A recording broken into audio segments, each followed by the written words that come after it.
An invitation. I wake up to the sound of claws scraping my room's window. The sun rays make their way into the room through the curtains as I rub the sleep off my eyes and check the time. Shit, I slept through the alarm and now I'm running late. I open the window to let Elva in. Elva, a white abandoned Persian cat, showed up a couple of months ago, scratching the same window, and since then it has claimed my room as its sanctuary. I see its fur coat smooth and free of dirt and marvel at its capability of staying clean even after being abandoned. I realize I'm zoning out again and get back to the mission at hand, get to the school on time. I get ready and almost choke on my breakfast. Mom and Dad are getting ready for their work, and Ren and Yuri must have left hours ago for their sports practice. I shout, "I'm leaving," as I close the main door. I don't wait for their reply and literally run to the school. As I enter the main gate, I hear the bell ring and curse through the ragged breaths and start running again. I make it to the class as Mrs. Shaw settles in the teacher's chair. Oh boy, it's not going to be good.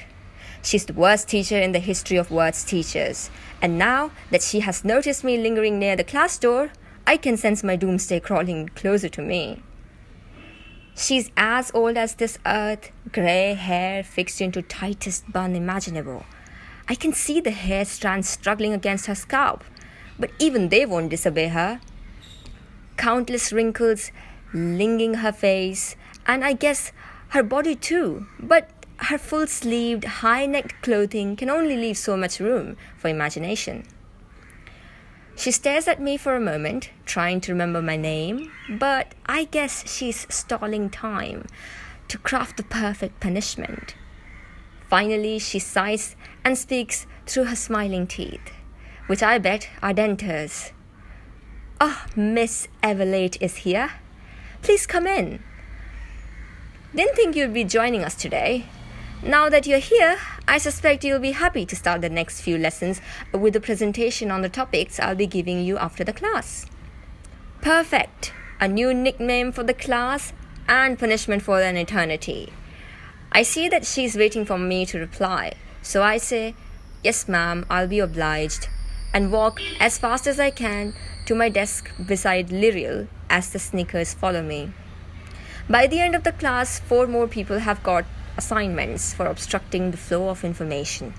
Mrs. Shaw hands me a slip with 10 topics to be presented each class, and I curse inwardly as I cannot afford to be late for at least 10 more classes, else I'll be giving presentations rest of the year.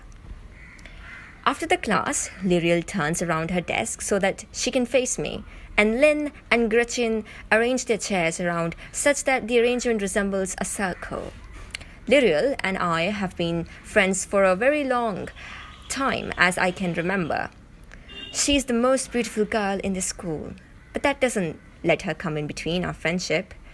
Beauty has always been a status in this country, and everybody shuts out people who aren't pretty or as pretty as they are. But I guess our friendship is stronger than that. Lynn and Gretchen has been with us since 7th grade, but they are much closer to Lyriel than me, and that's fine by me. Lyriel leans on her elbow and says, "You should do something about your life, Velita. At least try to look pretty. You won't get extra presentations or assignments that way." I look away and reply, "Thanks for your concern, Lyriel, but I'm fine this way." She starts examining her nails with her brown almond eyes, and we sit in silence for a while. Lyriel's dark skin doesn't stop her from being the most beautiful girl. In fact, her dark skin complements her sharp nose, full lips, and hot face. Her glossy hair is a combination of straight and curly, the kind which is straight till it starts curling into soft curls as it reaches its maximum length. Although its maximum length is just shoulder, it somehow suits her. She breaks the silence by letting out an exasperated sigh. "Fine, whatever. I've been so busy lately that I haven't even started history assignment. I have no clue how I'm going to finish it." Before I can put my thoughts into words, Gretchen suggests, "You can do it today. It's due tomorrow anyways." Lyriel gives her a look that says, You can't be serious right now, but replies, today's headache. Can't miss it for a lame assignment. I pitch in before anyone can suggest anything. I'll do it. I'm free anyways. I can see Lyriel's happiness as she wraps her arms around me in a tight embrace, and I can hear her speak through my hair. What will I do without you? I pull out the embrace as she turns around and says, let's go have lunch.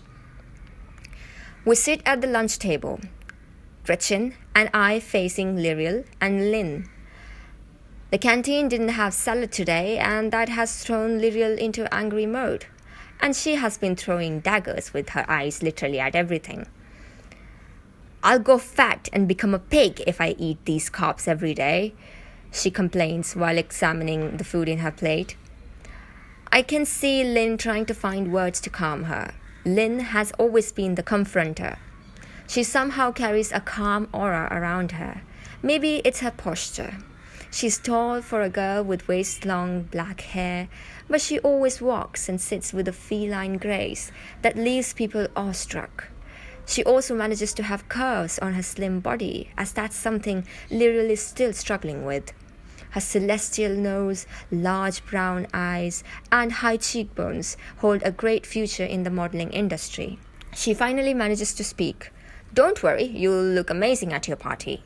A great attempt to lighten Lyriel's mood, but I couldn't process the sentence. So I ask, what party?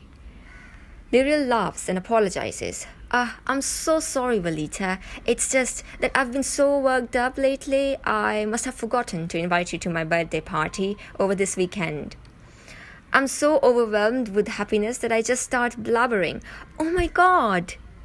It's so amazing that you're throwing a birthday party. Is there a theme?